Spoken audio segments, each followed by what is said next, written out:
सभी तथ्यों को और प्रमाणों को सुनकर परमात्मा को सतलोक में देखकर वापस आकर के उन्होंने कहा कि हे मालिक, हम तो गणे नीच हैं, हम तो महापराधी प्राणी हैं, और आपने कैसे दया करी हमारे ऊपर, फिर से आके संभाल लिया दाता। हमने तो ऐसा जुल्म किया था, हमारी तरफ कोई झांके नहीं, और आप तो बड़े दयालु हो, आप फिर भी हमारे हम दुष्टों के पास आ गए, अरे ऐसे गंदे लोक में जो बढ़िया लोक ने छोड़ के।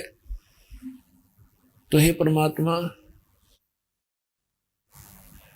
आपका कैसे आना हुआ, और काल ने आपके साथ क्या विरोध नहीं किया, आप कैसे कैसे आए। तो परमात्मा बताने लगे कि सबसे पहले जब मैं आया, यहां हाहाकार मच गया, ये मेरी आत्मा है सारी। अब माता पिता के बालक कोई बिगड़ जाए, वो कितनी गलती कर रहा है, और फिर वो दुख होता है उसको, कहीं जेल में पड़ जाए या कोई और किसी भयंकर स्थिति से गुजर रहा हो, तो माता पिता भी साथ दुखी होते हैं। इसी प्रकार परमात्मा हमारे दुखों को देखकर महा दुखी हुए, और वहां से यहाँ आए हमें ये समझाने के लिए कि तुम गलत स्थान पर आए हो, ये लोग ठीक नहीं, तुम यहाँ के वासी नहीं हो, और जिस सुख को तुम यहाँ खोज रहे हो, संपत्ति और संतान, कार और कोठियों में, इस काल के स्वर्ग में, महास्वर्ग में, ये सुख नहीं है यहाँ पर। तो सबसे पहले परमात्मा ने बताया कि मैं वहां खड़ा हो गया आकर जहां ये काल 1,00,000 मानव शरीरधारी प्राणियों के सूक्ष्म शरीर को भूनता है, उसमें से गंध निकालता है, और ये जीव ये ऊपर का कवर तो यहाँ रह जाता है, हम इसके अंतिम संस्कार में लगे रहते हैं, 100 क्रियाएं फंड करवाते हैं ये नकली, और जीव वहां पर दुर्गति को प्राप्त हो रहा होता है जो सत साधना नहीं करके जाता। तपस्या पर भूनने जाते हैं, वहां चटक मटक जीव होते हैं, हाहाकार मच जाती है, मरते नहीं सूक्ष्म शरीर में, पर पीड़ा घनी होती है। उस दुख को देखकर परमात्मा अपने पुत्र जोगजीत के रूप में, कभी सहज दास के रूप में, कभी ज्ञानी के रूप में आते रहे हैं।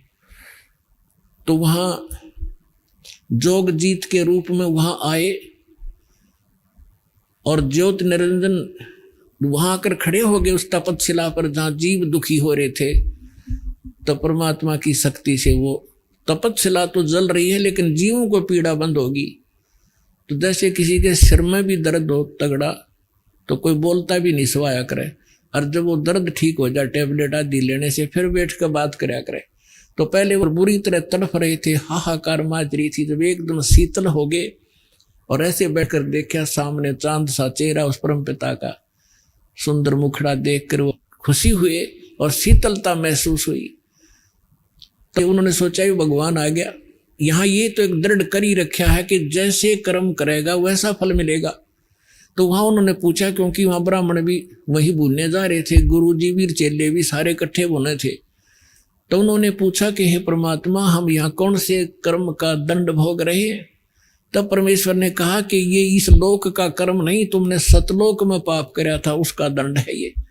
तुम वहां उस भरी थाली का ठोकर मार के आए थे, उस सुख को छोड़कर आए थे इस काल के लोक में, वो दंड तुम भोग रहे हो। तो परमात्मा ने उनको सृष्टि रचना सुनाई, उनके वहां फंसने का कारण बताया। तो सभी जीवों ने कहा, भगवान हम इस गंदे लोक से निकाल लो। परमात्मा ने उनको शिक्षा दी कि जिस संपत्ति को आप अपनी मानते थे वो कहाँ है, क्या लाए साथ उठाकर? तुम्हारे साथ धोखा कर रखा है इस काल ने, तुम मानते नहीं हो। तो तब तो वहां तो सारे फंस रहे थे, हाथ जोड़े ने कहा जी अब बता दो, अब ले चलो सतलोक, अपने पीछा छुड़वा दो। परमात्मा बोले ऐसे नहीं, जब तुम जाए धरो जग नर देहा, तब तुम करना मम संत सत शब्द स्नेह।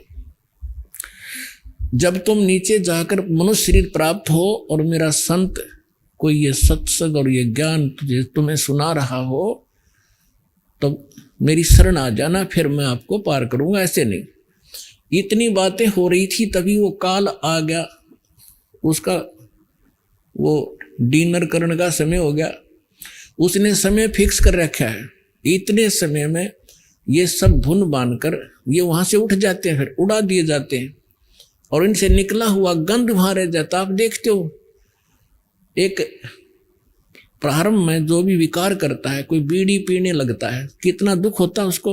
और आप कितने बीड़ी पीते हैं, ये जबरदस्ती करवा देता है। मांस खाते हैं, शराब पीते हैं, कोई सुल्फा पीता है, कोई अटपट करता, तो इसलिए ज्यादा से ज्यादा विकार करवाता है ताकि इनके सूक्ष्म शरीर में ये ज्यादा गंध भर जाए और उस उतना ही गंध अधिक निकलेगा वहां तपस्या पे। तो उसका एक पात्र है, ऑटोमेटिकली वो भर जाता उस गंध से, फिर उसको खाता है ये।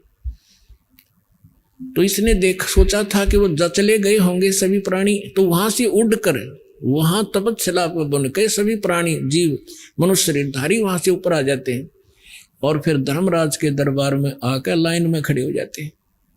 फिर अपने कर्मानुसार जिसने राजा बनना राजा बनो, गधा बनना गधा बनो, देवता बनना देवता बनो, इसने कोई टेंशन नहीं।